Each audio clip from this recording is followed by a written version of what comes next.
Yolanda's question is, what is CAR T therapy and who is eligible?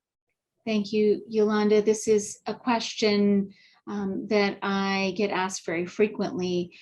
CAR T therapy is an exciting cellular therapy that has been FDA approved in a number of lymphomas, and it is currently not FDA approved for patients with CLL. So at this time, CLL patients can receive CAR T therapy in the setting of a clinical trial only. And it is typically reserved for those patients who have progressed or relapsed after multiple lines of therapy and for whom there is no alternative therapy for consideration.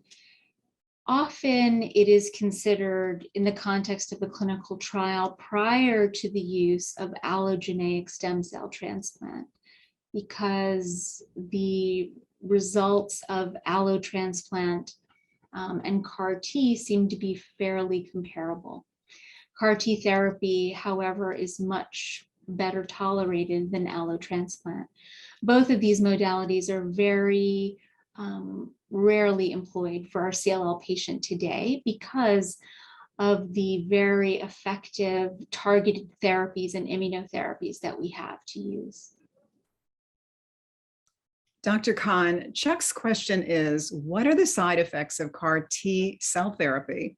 Thank you, Chuck, for your excellent question.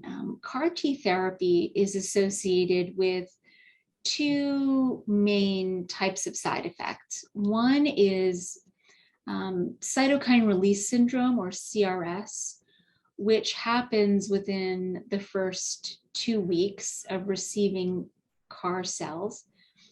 And that can manifest as fevers, chills, a drop in blood pressure, shortness of breath, and the requirement of oxygen. When that happens to patients, there are medications that are given to help improve those cytokine-mediated events.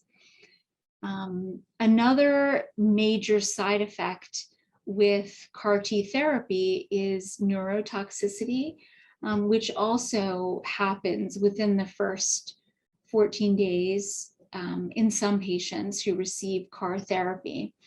And that can manifest as anything from a headache to more concerning confusion, seizures, and coma.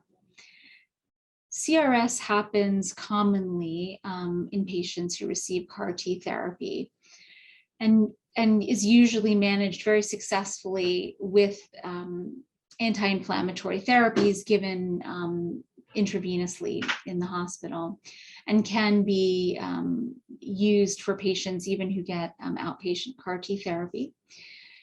When patients do suffer with neurotoxicities, intravenous therapies are also employed to combat that.